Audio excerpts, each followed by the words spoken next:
Resumen capítulo 23 del libro Los Embajadores. Pablo predica en Berea y Atenas. En Berea, Pablo encontró judíos que estaban dispuestos a investigar la verdad.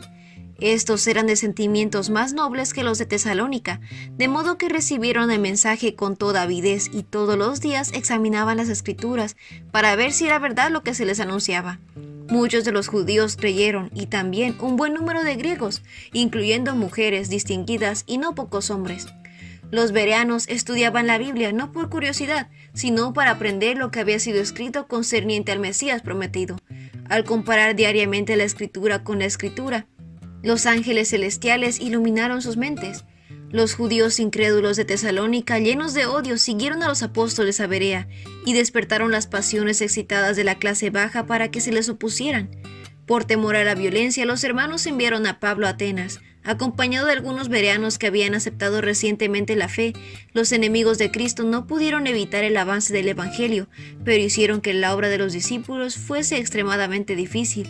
De todas formas, Pablo avanzó fielmente. Al llegar a Atenas, envió de regreso a sus hermanos bereanos con el mensaje a Silas y Timoteo, que se le unieran inmediatamente.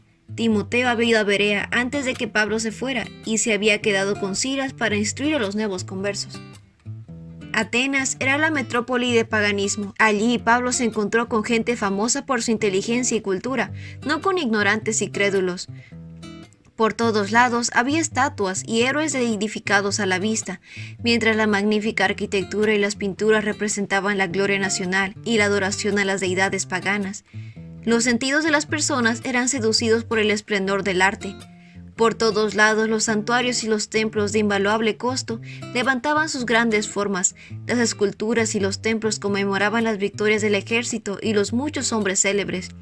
Mientras Pablo contemplaba la belleza y observaba la ciudad entregada por completo a la idolatría, se agitó su espíritu y su corazón fue movido por compasión para las personas que, a pesar de su cultura, no conocían al verdadero Dios. Su naturaleza espiritual estaba tan despierta a la atracción de las cosas celestiales que la gloria de las riquezas que nunca perecerán hacía que el esplendor del que estaba rodeado quedara sin valor ante sus ojos. Al contemplar la magnificencia de Atenas, quedó profundamente impresionado por la importancia de la obra que se representaba ante él. Mientras esperaba a Silas y a Timoteo, Pablo no estuvo ocioso. Discutía en la sinagoga con los judíos y con los griegos que adoraban a Dios, y a diario hablaba en la plaza con los que se encontraran por allí. Pero el apóstol estaba a punto de conocer al paganismo en su forma más sutil y atrayente. La gente se enteró que había un maestro muy particular que estaba presentando a la gente doctrinas extrañas y nuevas. Algunos de los grandes hombres de Atenas buscaron a Pablo y entablaron conversación con él. Pronto se reunió una multitud. Unos ridiculizaron al apóstol como si fuese un inferior a ellos social e intelectualmente, y se burlaron diciendo: ¿qué querrá decir este charlatán? Otros comentaban: parece que es predicador de dioses extranjeros. Los filósofos epicureos y estoicos y otros que entraron en contacto con él pronto vieron que tenía un caudal de conocimiento mayor que el de ellos. Su poder intelectual despertó el respeto de los eruditos, mientras que su razonamiento sincero y lógico cautivó la atención de los que estaban en la audiencia. Pudo llegar a todas las clases con argumentos convincentes. Así permaneció el apóstol, inmutable, haciendo frente a la lógica con lógica, la filosofía con la filosofía.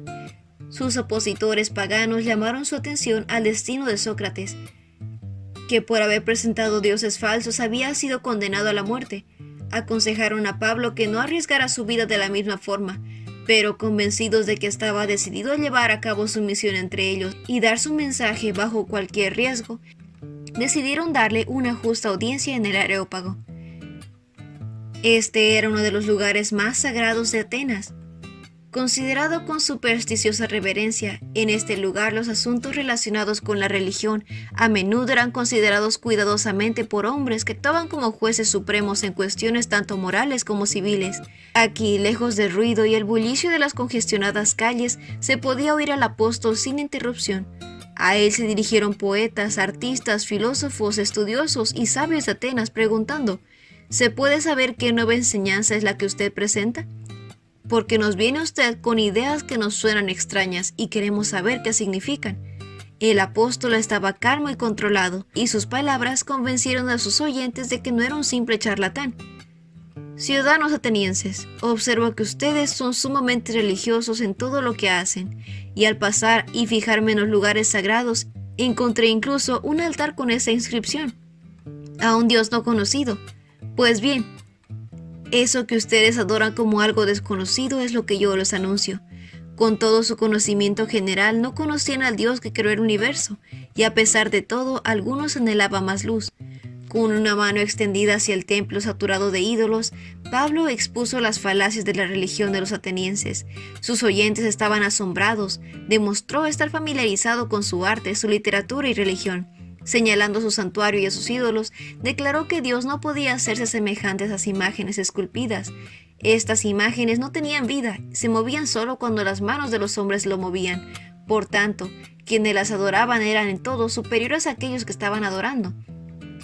Pablo dirigió las mentes de sus oyentes a la deidad que llamaban Dios desconocido.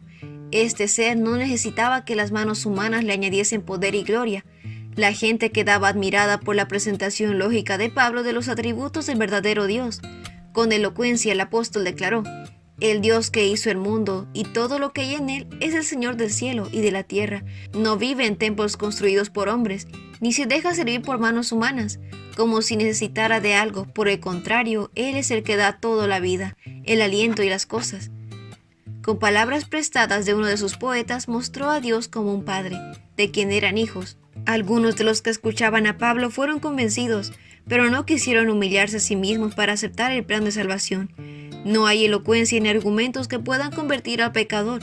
Sobre el poder de Dios puede aplicar la verdad al corazón. Los griegos buscaban la sabiduría, pero el mensaje de la cruz era para ellos locura. Así afrontó Pablo el paganismo de esa vez. Sus labores en Atenas no fueron completamente en vano. Dionisio, uno de los ciudadanos más prominentes, y algunos otros aceptaron el evangelio.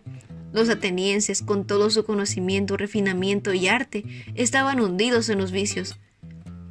Si el discurso de Pablo hubiese sido un ataque directo a los dioses y a los grandes hombres de la ciudad, habría estado expuesto a correr la misma muerte que de Sócrates, pero con tacto proveniente del amor divino, apartó cuidadosamente sus mentes de las deidades paganas y les reveló al Dios verdadero que desconocían.